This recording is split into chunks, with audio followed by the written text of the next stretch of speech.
Okay, so I originally was on live and then I completely forgot I had a Zoom meeting. I stayed doing this to myself. I thought I put it in the calendar. Something happened with technology that I got confused and then I just stopped. I just didn't do it. I need to stop doing that, or I just need an assistant that's really good with technology. You know, putting that out there, manifesting it. Manifesting a good ass assistant that has time for me.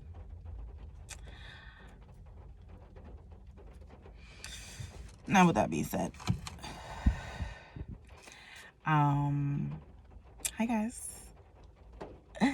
Hello. I am feeling so good. I'm so happy. I am feeling grateful. I feel good. And this is to say BDSM heals. Okay? BDSM is definitely healing. So this weekend, I had the opportunity to be a submissive, to be exact, a pretty little kitten for Jet Setting Jasmine and King Noire. I was a kitten. Oh my God. Let me first say that, first of all, I manifested this.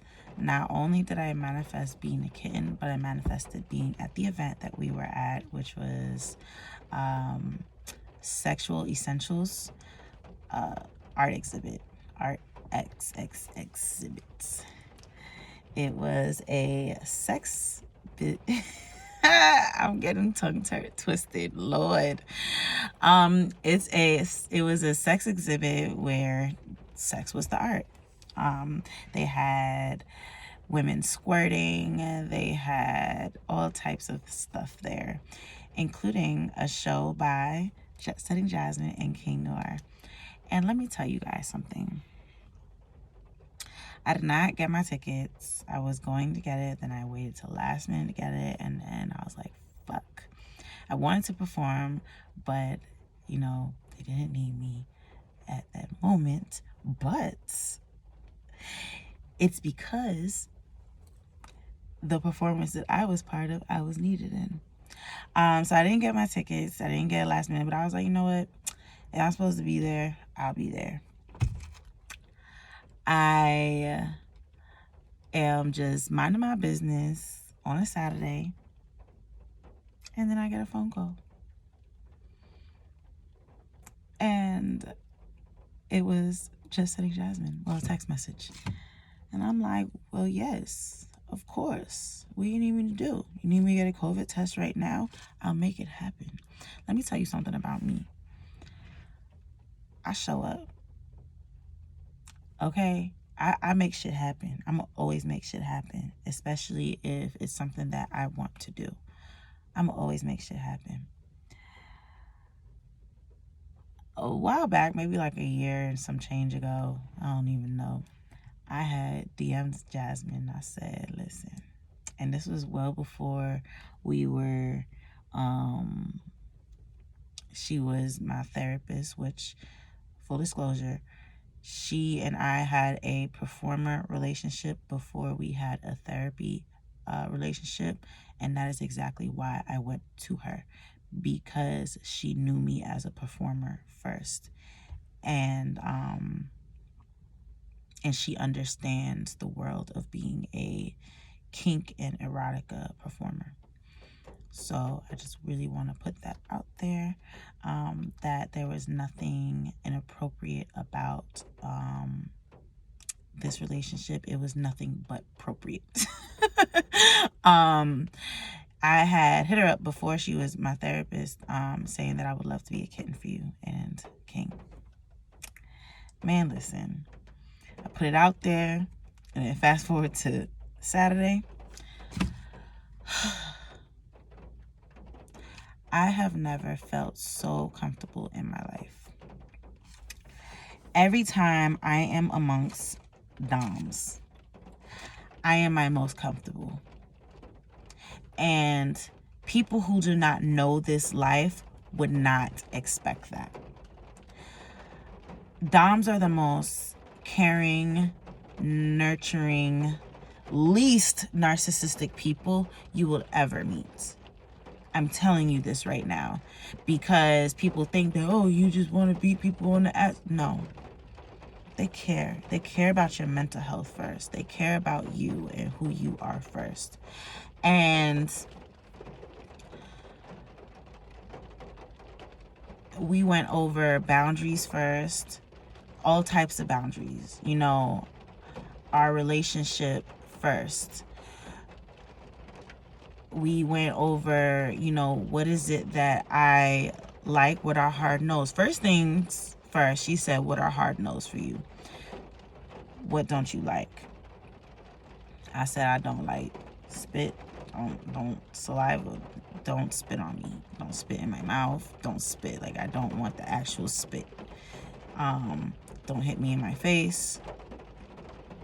And I'm a sensual dom. I mean sub. I'm a sensual sub. So I like to be hit, but, you know, with that sensuality and that tender touch and care. Okay, got it.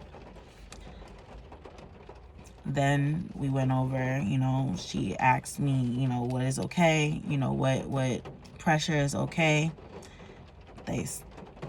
Yes, okay. They listened to me. They took care of me. They made sure that I was okay during the process. Literally, not, okay, we're going to no, during the process, are you okay? They stuck to my boundaries. They made me feel comfortable before and after. They made sure to take care of me afterwards.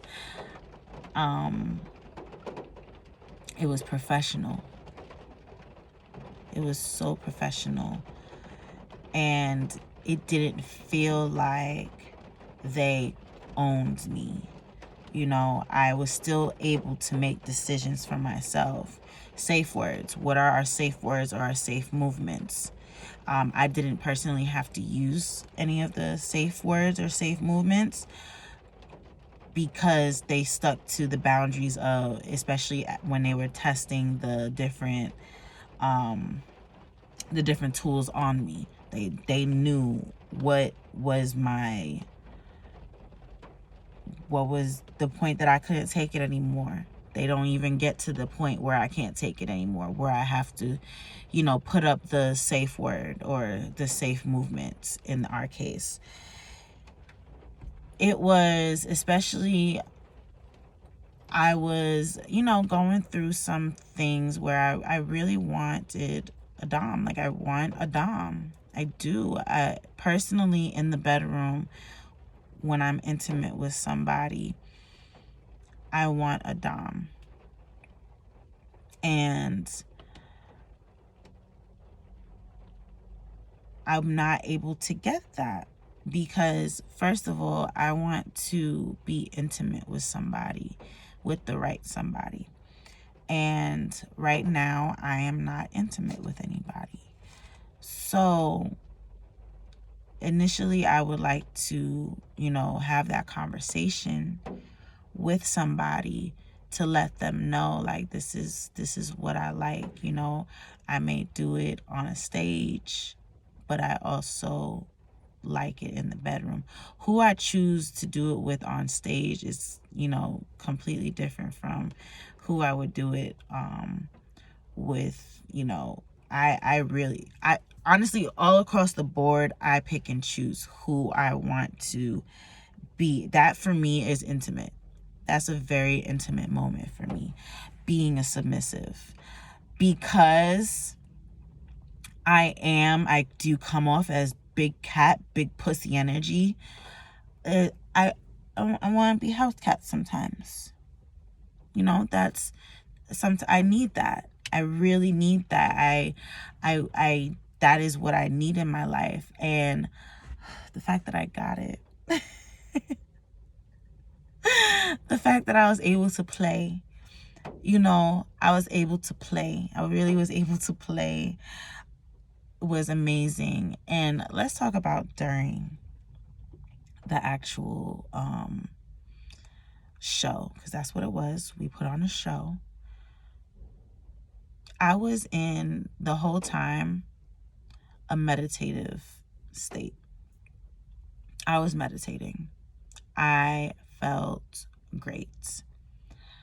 I felt safe. I felt like I was not going to get abused. I felt like I was just able to just let go and release my trust into two people, not just one, two people, a man and a woman. My masculine and my feminine were so happy. we all were just like, just when we hear their voice, no, it's time to do what they say because I trust them. I've heard really good things about them, about King Noire and Jet Setting Jasmine, Queen Jasmine. I've heard so much good things, but to actually experience them and to experience it at the level that I did, in a performance way, you know, that is my healing, you know, being able to perform, being able to put on a show for people to enjoy. That is my sanctuary. So to receive dominance as a submissive in my sanctuary from people who are very trusting and very professional, that was just it for me. It really just was it for me. It was an orgasm in itself. The experience was an orgasm. I look at my bruises and I'm just happy. I'm just so happy. Just nice bruises. I'm just happy. And they don't hurt. My body only hurts because my body is not used to moving as much. I've been lazy. I've been a lazy cat. I've been a very lazy cat, but I haven't been stretching like a cat like I normally do. And the fact that I got to be a kitten, that's my shit. They didn't even hear me, but I was in there purring. I was purring. I was dead ass purring. I didn't have a tail, but I'm getting a tail. Stop playing with me. Big cat, little cat. I'm be it all. It was a beautiful night. It was such a beautiful experience. I am so grateful to that experience, and I'm looking forward to more. I am officially a professional sub, but I don't choose just anybody. You know, I don't just go with anybody. And I'm okay with that. That's my boundaries, you know. It felt good having my boundaries listened to. Like, to have boundaries and to have people listen to my boundaries. Like, I'm going to get emotional because of that. Because it's just like, as you're dating, and I expressed this to them because in the aftercare, they really asked me, like, you know, tell me how you feel. I want to know everything. And they listened, and it felt weird. I felt myself rushing to speak because in the dating world, it feels like I'm being rushed. It feels like I always have to rush, and I don't want to rush anything. And I wasn't rushed. They listened to me. And they respected my boundaries. They let me know their intentions. They respected my mental health.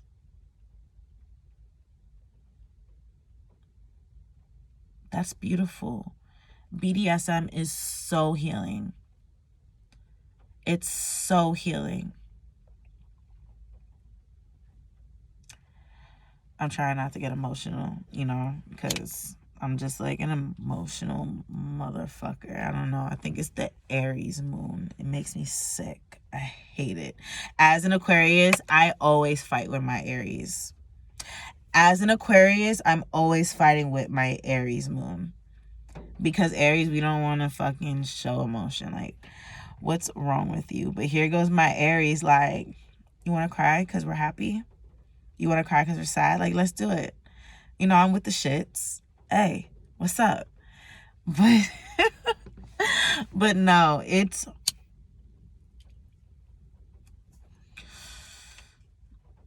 if anything, BDSM helps me respect myself more.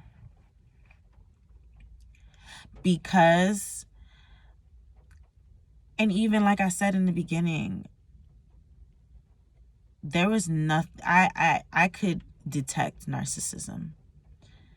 And this is not my first time meeting these beautiful beings. You know, this is not my first time meeting them. I've met them on multiple occasions. They was on my podcast episode.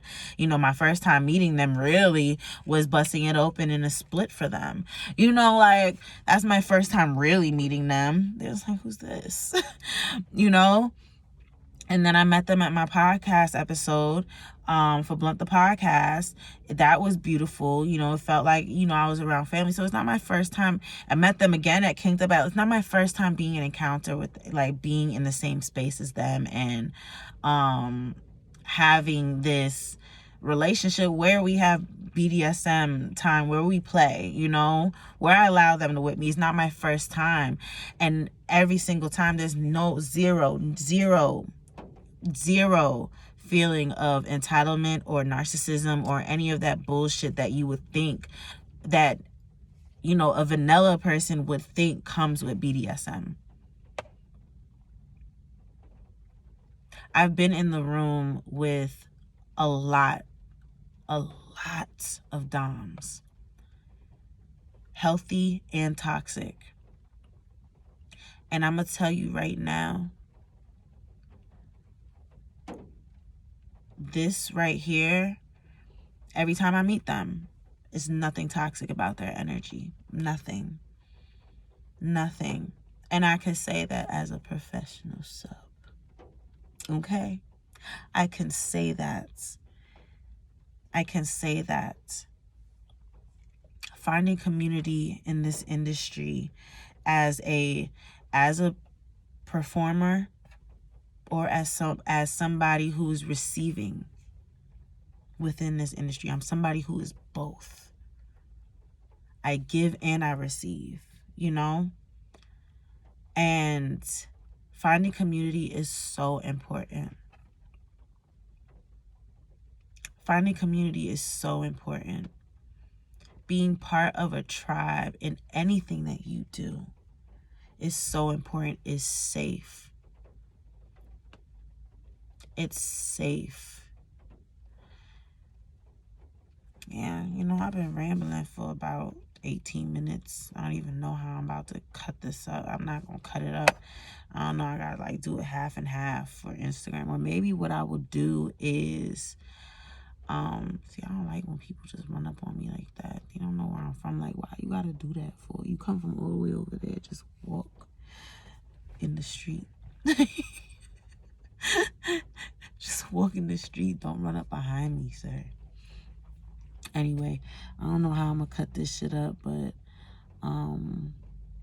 this weekend was beautiful and it was healing, and I would do it again. I love it. So peace and love, people. You know, make sure you follow my business pages, The Siren Effect, The House of Sirens, and Afro_terrestrial. Follow them. There's going to be things coming. And I am performing soon. Obviously, you can see that. I am getting back out there. I am have a performance with Yams Burlesque coming up in October. So stay tuned for that. I am very excited for what is to come. because I'm stepping back out. I'm stepping back out, y'all. Peace and love.